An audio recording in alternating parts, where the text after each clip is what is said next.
فاطمہ کے بہتے ہوئے آنسو دیکھ کر قرۃ العین محبت سے آگے بڑھی اور گلے سے لگا لیا۔ گلے لگتے ہی فاطمہ نے ہچکیوں سے رونا شروع کر دیا۔ قرۃ العین ہلکی سی مسکراہٹ کے ساتھ اسے گلے سے لگائے کتنی ہی دیر تک خاموشی سے اس کی کمر کو سہلاتی رہی۔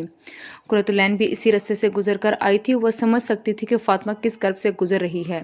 بعض اوقات انسان کو واقعی کوئی ایسا شخص چاہیے ہوتا ہے جو اس کے اندر کے اٹھتے ہوئے شور کو خاموش بہتے ہوئے آنسوؤں سے سمجھ جائے۔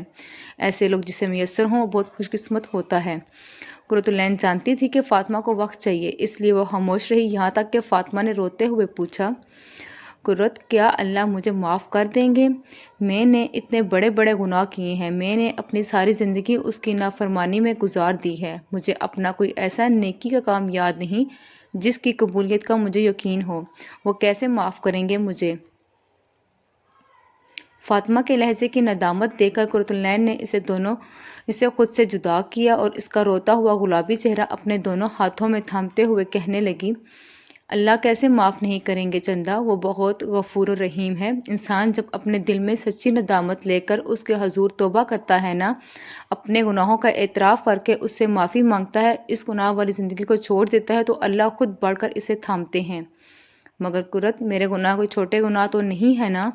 فاطمہ اس بات کی مزید یقین دانی چاہتی تھی کہ اللہ اسے کیسے واقعی معاف کریں گے۔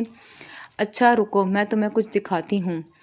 قرۃ العین جانتی تھی کہ فاطمہ کو کیسے یقین دلایا جا سکتا ہے۔ وہ اٹھ کر اپنی الماری کی طرف گئی اور اس میں سے اپنا قرآن نکالنے لگی۔ وہ سفید، نفیس اور خوبصورت جلد والا قرآن تھا، جس کو دیکھ کر ہی محسوس ہو رہا تھا جیسے اس کی بہت محبت سے حفاظت کی گئی ہے۔ فاطمہ ٹکٹکی باندھے اس قرآن کو دیکھے جا رہی تھی۔ وہ یاد کرنے کی ایک ناکام کوشش کرنے لگی کہ اس نے آخری بار قرآن کب پڑھا تھا۔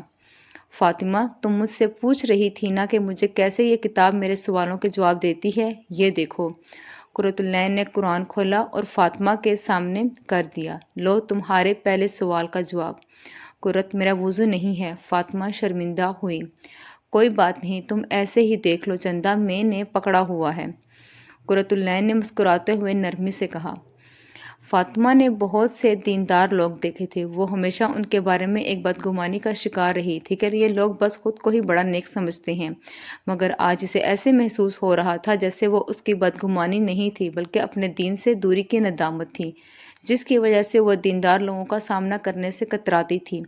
واقعی کچھ باتوں کو سمجھنے کے لیے وقت درکار ہوتا ہے، کچھ حقیقتیں وقت سے پہلے آشکار ہو جائیں تو شاید اپنی قیمت کھو دیں۔ کچھ جذبات کی حقیقت بھی ایسی ہی ہوتی ہے، ان کی اصلیت ایک وقت کے بعد پتہ چلتی ہے۔ وہ اب بھی شرمندہ سی تھی، کیا واقعی مجھے بھی جواب دے گی یہ کتاب؟ کیا میں واقعی اس لائق ہوں؟ فاطمہ انہی سوچوں میں گم تھی کہ اس کی نظریں قرآن پاک کے کھلے صفحے پر جا کر ٹھٹک گئیں۔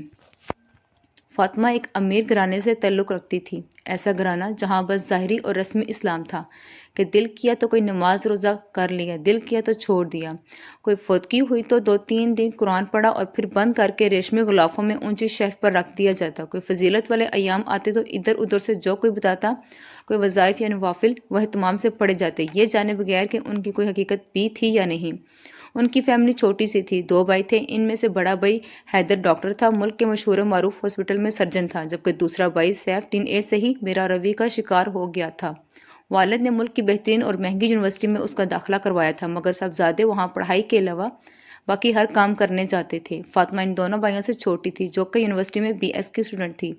پڑھائی میں اچھے تھی، مگر ہر ایک کے ساتھ جلدی گلتی ملتی نہ تھی، جو اس کے ٹیسٹ کا ہوتا اس کے ساتھ اس کی فوراً بن جاتی تھی۔ قرۃ العین اور فاطمہ دونوں کلاس فیلوز تھے۔ قرۃ العین ایک ایسے خاندان سے تعلق رکھتی تھی جہاں دن رات ایک کر کے محنت کی کمائی سے بچوں کو پڑھایا لکھایا جاتا تھا۔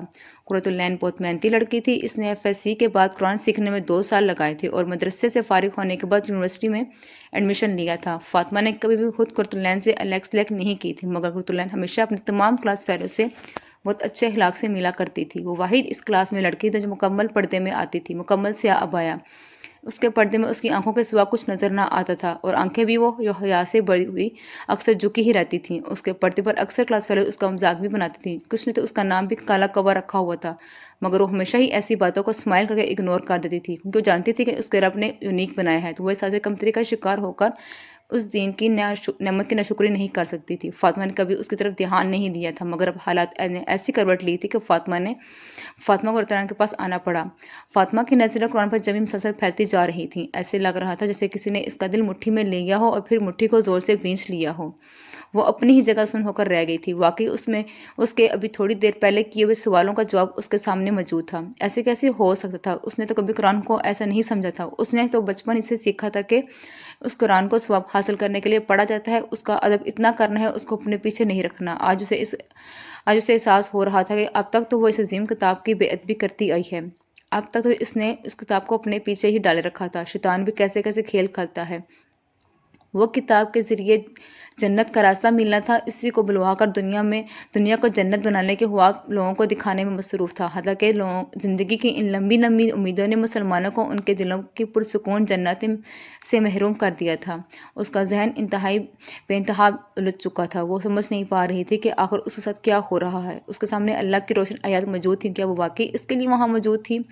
اے پیغمبر، میری طرف سے لوگوں کو کہہ دو کہ اے میرے بندوں جنہوں نے اپنی جانوں پر زیادتی کی ہے، خدا کی رحمت سے نا امید نہ ہونا۔ خدا تو سب گناہوں کو بخش دیتا ہے اور وہ بخشنے والا مہربان ہے۔ اپنے رب کی طرف رجوع کرو اور اس کے فرمانبردار ہو جاؤ، اس سے پہلے کہ تم پر عذاب آ جائے، پھر تم کو مدد نہ کیے جاؤ گے۔ وہ جیسے جیسے آیات ترجمہ پڑھتی جا رہی تھی، اس کی دھڑکن تیز ہوتی جا رہی تھی، آنکھیں پھر سے ابلنا شروع ہو گئیں، گرم گرم آنسو اس کے چمکتے گلابی چہرے پر بہنے لگے۔ قرۃ، کیا واقعی اللہ نے مجھے جواب دیا ہے؟ اس کی آواز کی کپکپاہٹ قرۃ العین بخوبی محسوس کر رہی تھی۔ فاطمہ، اگر اس نے تمہیں ایسے نہ سنبھالنا ہوتا تو سوچو کہ کیوں تمہیں یہاں لے کر آئے؟ کیوں تم نے مجھ سے وہ سب کہا جو بہت کم لوگ کہنے کی ہمت کرتے ہیں؟ کیوں قرآن کی انہی آیات میں تمہارے جواب تھے؟ یہ اتفاق نہیں ہے فاطمہ، یہ سب اس پیارے رب کی پلاننگ ہے۔ فاطمہ کے چہرے کا رنگ فاق ہو چکا تھا۔ اس نے کبھی اللہ کے بارے میں ایسا نہیں سوچا تھا، یا شاید کبھی اللہ کے بارے میں کچھ سوچا ہی نہ تھا۔ کیا یہ سب واقعی اس کی پلاننگ تھی؟ جن حالات سے وہ گزر کر یہاں تک آئی تھی، وہ کیا چاہ رہے تھے اللہ اس سے اب اس سوال کا جواب چاہیے تھا۔